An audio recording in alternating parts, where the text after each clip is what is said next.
Hello, everybody. Niall here. This is it's a new type of video I'm trying to do. So, of course, you have people love power rankings.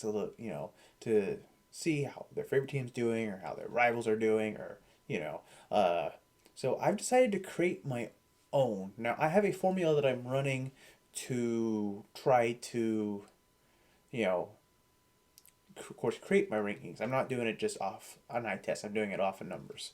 So, but I want it to actually swing dependent on how hot you've been. So, if say you're a really bad team, I'm just going to say the Pirates. I'm just going to use them because a lot of people feel like they're a really bad team. But let's say they go 8-2 or 9-1 for, over the course of 2 weeks. They can move from like 28th, 29th in their power rankings up to maybe 12th or 13th. So this one's going to be a lot more, it's going to be a lot of ebb and flow. So if you're as curious about my formula, I'm having 5 times the difference between your numbers of wins and losses of the season, plus 10 times the difference in your last 10, plus your run differential. So a team, for example, that is gonna wins a lot of games is probably gonna go let's say they go like 7-3 or something in the last 10, and even outscoring, they're gonna have a really high power ranking, which my I've decided to give them. I'm using a term from one of my strategy games I like to play, which they have a term called power projection. So when I say how many their points, that's their power projection. So let's go ahead and get started. So right now, the team with the lowest amount of power projection right now is Colorado Rockies, which I guess I'm not really surprised. They don't really have any notable. The biggest player right now is what, Trevor Story, who they're talking about trading. Nolan Arenado's not there anymore. He's in St. Louis. And other than that, I don't really have a whole lot to say about Colorado. I don't really know anything about that ball club right now. The Rockies are 31st with a power projection of negative 101. Again, I don't really know who's on the team, so I can't really speak for them, but they're really not playing well. The 2-8 in their last 10, and at least their run differential isn't terrible. It's just negative 11, especially since they're playing at Coors Field. 29th is Tampa Bay Rays. They made the playoffs last year. Yeah, they were in the World Series against the Dodgers, and now their record isn't bad. They're 5-7. Like, that's not bad. Of course, it's still very, very early in the season, so this power ranking is probably by 2 weeks. It's gonna be a bunch of malarkey. But in the last 10, they're 3-7, and their run differential is the second worst in baseball, just behind the Oakland Athletics. Power projection of negative 72. I bet the Rays will get better. I don't really know much about that ball club. I honestly don't. Um, 29th is the Baltimore Orioles. The Orioles actually had a pretty good start to the season, like the first week, but just like Tampa, they've fallen off since. 3-7 in their last 10 games. Again, I don't even know who's on that team. But yeah, our power projection negative 61, so definitely doing better than Colorado and Tampa, but still not the greatest. All right.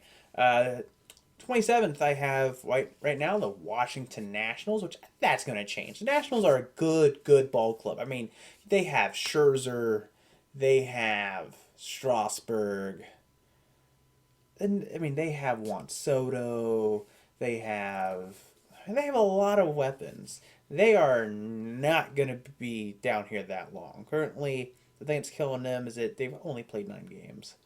Uh, which actually they may not be hurting their numbers that bad, but also their run differential of minus 12. It's been slightly below average. Power projection of negative 57 currently. 27th is the Arizona. Oh, sorry. 26 is the Arizona Diamondbacks, which I know they just took it to my Reds recently, which was kind of sad for us.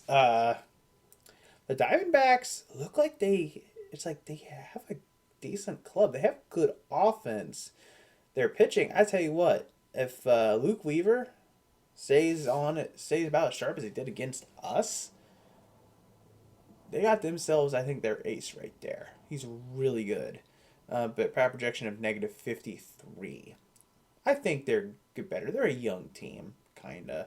They do have a couple older players. Uh, 25th is the Pittsburgh Pirates. No surprise here. Honestly, surprised that they're playing as well as they are. Um, so Pittsburgh's 4-6 in their last 10. I mean, yeah, negative 16 run differential. Power projection of negative 51. They're gonna get there. I mean, I think Pittsburgh, especially with Keith Ryan Hayes, give them a couple seasons. I think they will be one of the better teams in the NL Central. I think in the next couple years, the big teams in the NL Central, like I'll say after, I'm gonna say after like 3 years from now, the Brewers are gonna fall off, the Cardinals are gonna fall off, the Cubs are already falling off. It's gonna be mostly the Reds and the Pirates division for the next couple years, in my opinion. Talking about the Cubs, 24th is the Chicago Cubs. Again, the Cubs aren't what they used to be. Javier Baez is one of the most overrated players in the game. Chris Bryant does not want to be in Chicago. He does not want to be there. Anthony Rizzo isn't hitting. Oh, that entire team's not hitting. I think their team batting average is like 180. I think I hit higher than that in Little League. But they're, yeah, plus a run differential of negative 20, because I mean, they have Arrieta. Do they even have Hendricks anymore? I'm not even sure. A power projection of negative 50. Next, so 23rd is the Oakland Athletics. The Athletics had a horrific start to the season. Got the crap kicked out of them by the Astros to start the season and put them way behind early. But they've did, in the past like week and a half, they're 5-5. Their run differential is still the worst in baseball, minus 26. But I mean, the Astros literally took them to the woodshed like the first series of the season. I expect that Oakland will be good. They're almost always a playoff team. They're gonna be fine. Just bad to start the season. Currently, a power projection of minus 36. 22nd, you have the Detroit Tigers. I do not even know who's even on the Tigers these days. I know Miguel Cabrera and Akil Badu.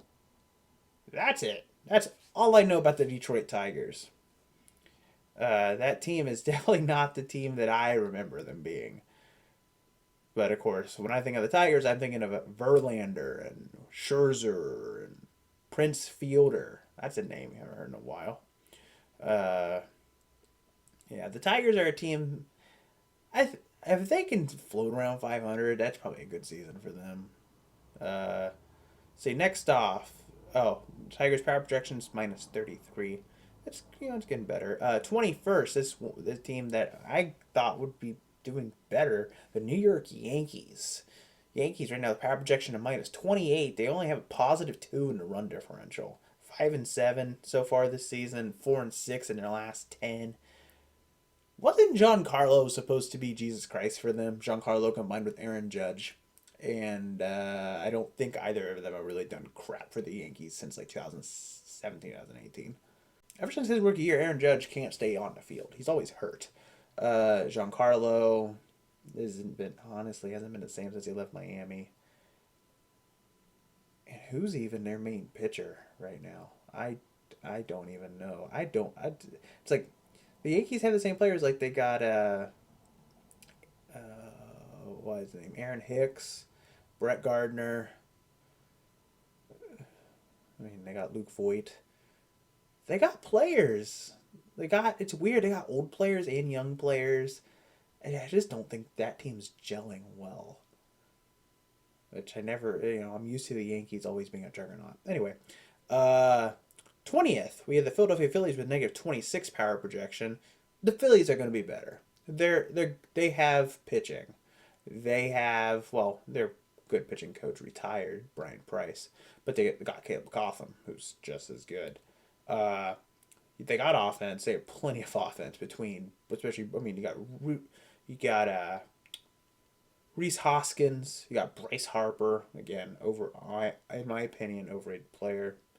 And you got Didi Gregorius, who Didi might be a little overrated too, even though as a Reds fan I really want him back. The Phillies are going to be a good team. I think the AL East is going to come between them and the next team, 19th. You got the Atlanta Braves.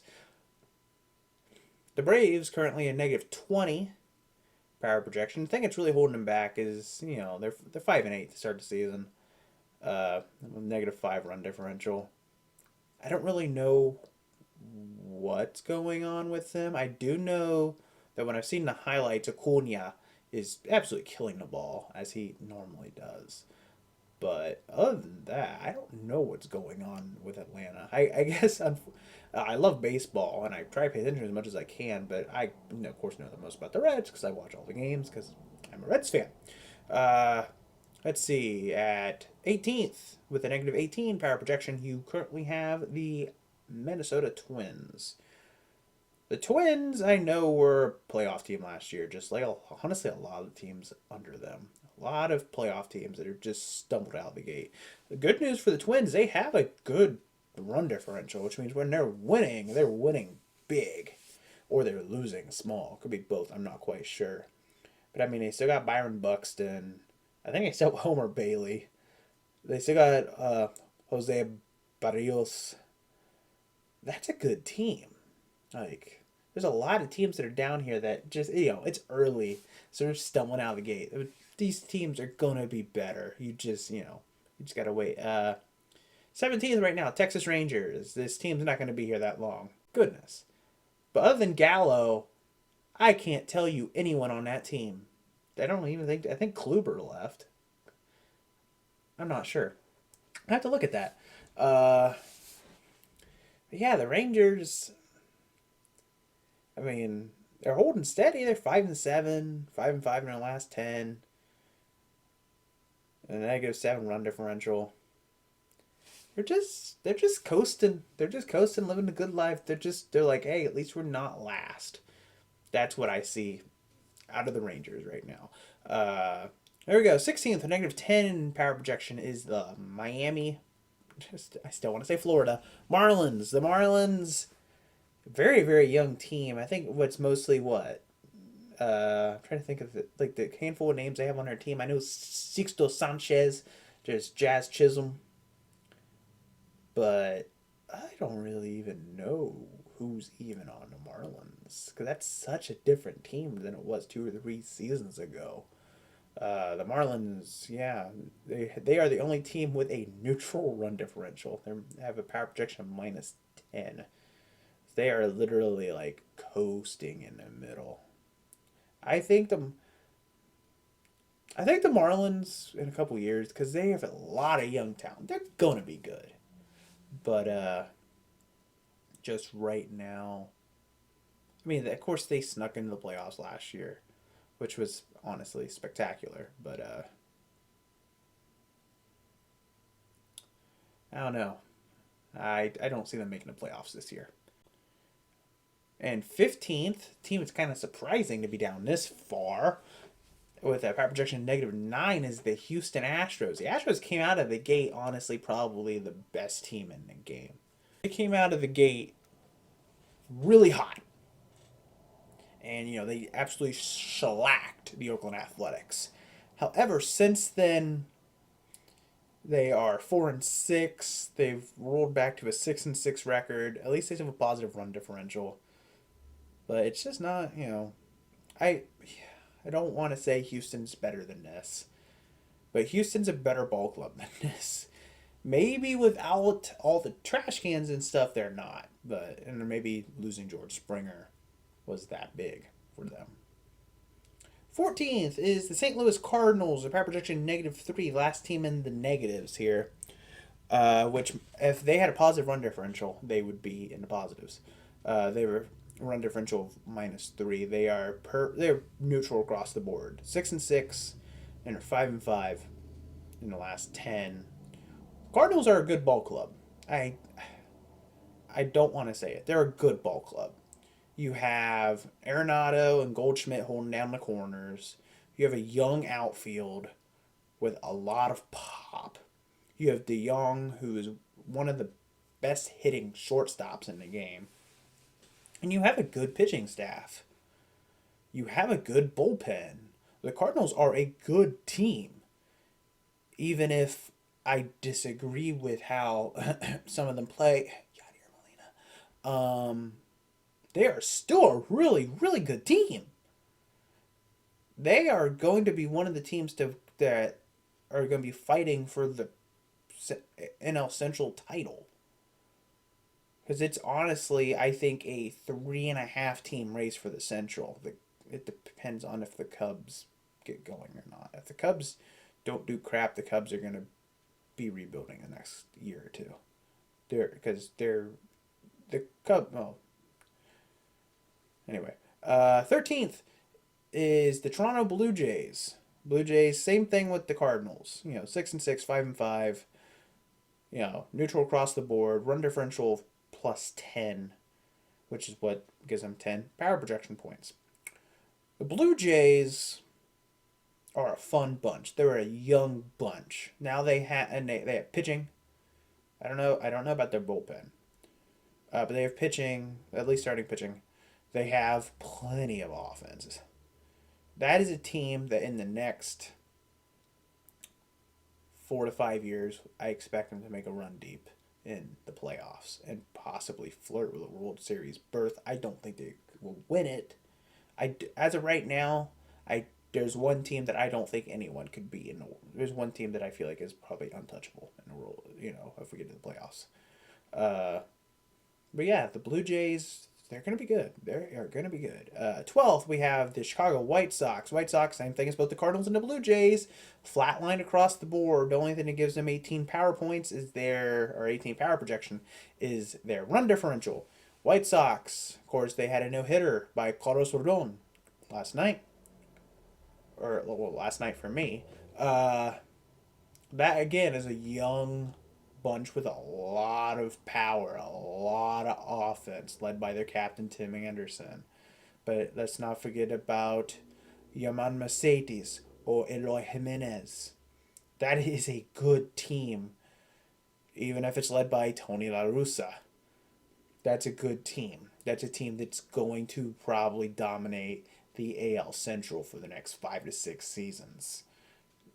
I think the only other team that comes close to them in the Central is the Twins.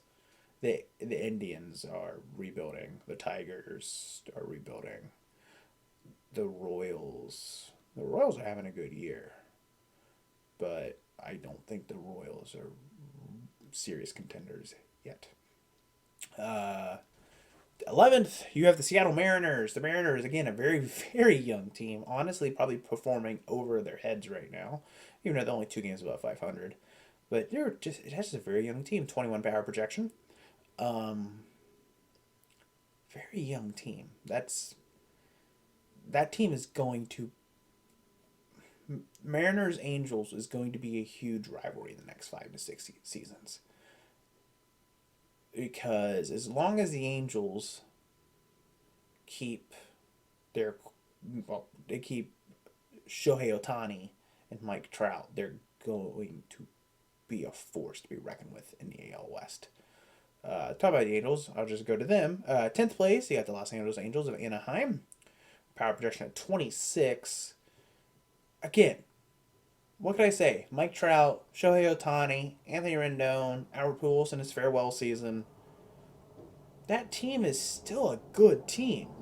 As long as you have Mike Trout, you still have a shot to do something. I want to see the Angels get over the hump and get into the playoffs with Mike Trout. Mike Trout has a potential to be, not just potential, he is a once-in-a-generation player. The last player we saw of his magnitude is Ken Griffey Jr. And before that, you may have to say Mickey Mantle or Willie Mays. Once-in-a-generation players that changed the game. Ninth place, the Kansas City Royals, a team that They're here. I don't really know how they're here, but they are 2 games above 500, 2 games over 500 in their last 10. They're playing well. Don't know if it's going to last. Uh, Eighth, well, technically a tie for seventh, but I'm just going to say eighth is the New York Mets. The Mets, you have DeGrom, you have Syndergaard, you have, Francisco Lindor, you have Pete Alonso, you have, what's his name, Jeff McNeil. I think that's his name. You have Michael Conforto and his elbow. That the Mets are a deadly team, and they might be the favorites to win the NL East. It's either honestly, it's a 4-horse race in the NL East, but I could easily see the Mets taking the East. I could see the Mets in the NLCS. In all honesty, let's see. The team they're tied for seventh is the team that I will be seeing this weekend, the Cleveland Indians with 33 power projection. Don't know. I don't really know how the Indians are up here, because I mean, I feel so bad. I'm a self-proclaimed baseball fan, which I love baseball. I guess I just don't pay attention to the. I just don't pay attention to the AL that much because I'd never see the AL. Well, how are they up here? Because they're only 1 game above 500. I guess the fact that they've won or 2 games over 500 in their last 10. That's how. Only an 8 run differential. So yeah, I guess they're only up this high because of the flaws I won't say some of the flaws, but like just some of the eccentricities in my formula. Six is the Milwaukee Brewers with a 44 power projection. The Brewers' strength is their pitching, especially their bullpen. You get back there to Josh Hader and I cannot remember the name of the rookie of the year last year, but he's a member of their bullpen. Great bullpen. That is the Brewers' strength. They are trying to bridge that gap and they're trying to, get a lead early, bridge that gap, get to the bullpen. That's their game plan. That's it. Fifth, you have my team, the Cincinnati Reds. The Reds started the season really hot. Then we went to the West Coast. West Coast is almost always a problem for us every single year. We cannot play out West. Went on a road trip, went 2-4 to the Giants and the Diamondbacks. Good news for the Reds. Sonny Gray's coming back this weekend. He'll be back Saturday. The offense, although it sputtered during the road trip, the offense is still one of the best in baseball. Has the third best run differential in all baseball. The pitching is good, if not great. The offense is one of the best in the league. The bullpen, it's always the bullpen. I love Amir Garrett. He is by far one of my favorite players on the team. But I know he gets that adrenaline and he gets going, but Amir needs to rein himself in and focus being a closer. He can't be wild like he is. But I think the Reds easily have a shot to win the NL Central. Again, it's a 3.5-horse race. It's between them, the Brewers, and the Cardinals. The Cubs, if the Cubs start playing better. Which, honestly, I don't really see the Cubs doing much this year. Fourth, you have the Fernando Tatis-less San Diego Padres with 57 power projection. Again, with the Padres, I'm sure it's the pitching. You have Blake Snell. You have Darvish. You have Mike Clevinger. Although Clevinger, I don't think he's even pitching this season because he's hurt. But still, you have phenomenal pitching. they just need a little bit of offense, which they get that. They got Manny Machado. Padres could honestly go to the World Series this year, especially if they get Tatis back and Tatis plays well. I just hope for Fernando Tatis that the one good shortened season followed by a bunch of injuries early in the next season doesn't derail his entire career. Third is San Francisco Giants. The Reds just played the Giants. The Giants, you know, it's the Giants are a team that are doing well, and I can't really pinpoint why. It is weird. Their team's young yet old. They still have the core pieces of the 2010 championships teams. They still got Brandon Crawford. They still have Brandon Belt. They still have Buster Posey. But I guess it's the people that have filled in around the edges. You got the Tommy LaStellas, the Mike Yastrzemskis, the Mauricio Dubons.